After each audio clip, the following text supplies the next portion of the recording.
anumanyang flood control project. Iyan ang inanunsyo ni Pangulong Ferdinand Marcos Jr. ngayong araw. Ayon sa Pangulo, ang Silver Gold Construction Corporation na dating pag-aari ni Eric Yap ay nakakuha ng 16 billion pesos na halaga ng mga proyekto mula sa gobyerno mula 2022 hanggang 2025, habang ang kapatid naman niyang si Ed Yap ay kasama sa listahan ng mga mambabatas na nakatanggap umano ng pera mula sa mga Bisaya.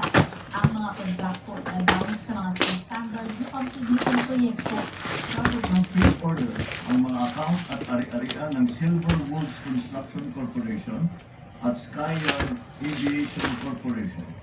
Pati na rin ang mga personal account at asset ng mga individual na nasangkot sa investigasyon. Kabilang ay si Congressman Eric Yap at Ed Yap. Dagdag ng Pangulo, nasa 280 na bank accounts, 20 insurance policies, 3 security accounts, at 8 mga eroplano at helicopter ang nasa ilalim ng naturang freeze order. Kailangan natin ang mga freeze order na ito para hindi maibenta ang mga ari-arian at para maibalik natin sa ating mga kababayan ang bawat pisong pinaghihinalaang ninatan. Bago ang anunsyo ng Pangulo, nauna nang sinabi ni Congressman Jesus Crispin Remulla na pinaghihinalaang nakikinabang pa rin si Eric Yap sa kita ng Silver Woods, kahit na nag-divest na umano siya sa kumpanya. Ayon kay Remulla, malinaw itong kaso ng conflict of interest at panlabag sa Republic Act 3019 o ang Anti-Graft and Corrupt Practices Act. Nauna nang itinanggi ng mga Yap ang mga paratang laban sa kanila.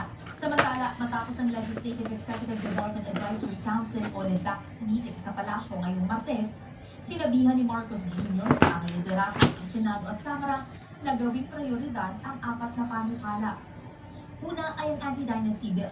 Pangalawa ay ang Independent People's Commission Act o ang mas pinalakas at mas may pangil na bersyon ng Independent Commission for Infrastructure o ICI. Pangatlo, ang Party List System Reform Act. Pang-apat ay ang Citizens Access and Disclosure of Expenditures for National Accountability o CADENA Act. Nagsisiguro na mas matetrace ang paggastos ng pondo ng bayan gamit ang blockchain technology. To institutionalize transparency and accountability on public finance.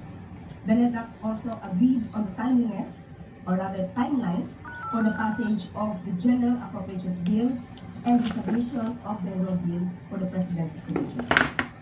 Ayon kay Executive Secretary Ralph Recto, mahalaga para sa administrasyon na makuha ang opinyon ng iba't ibang sektor sa pagpapasa ng mga naturang panukala para masiguro na sasalamin ito sa tunay na panawagan at pangangailangan ng bayan.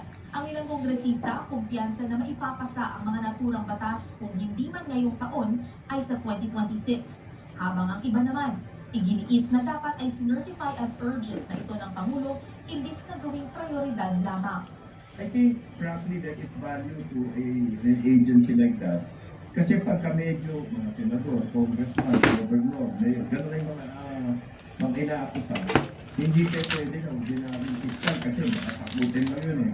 So you have to have a much higher level of investigation.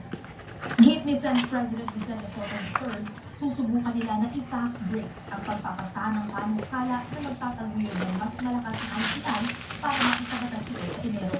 Si Senador Bam Aquino naman na may akla ng CADENA Act, nagpasalamat sa Pangulo at sa LEDAC at nangakong tatrabahusin ang pagpapasa ng naturang panukala sa lalong madaling panahon.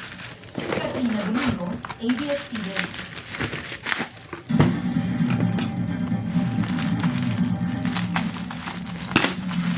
Sugatan ang magkaangkas sa mga matapos silang sumagot sa isang sa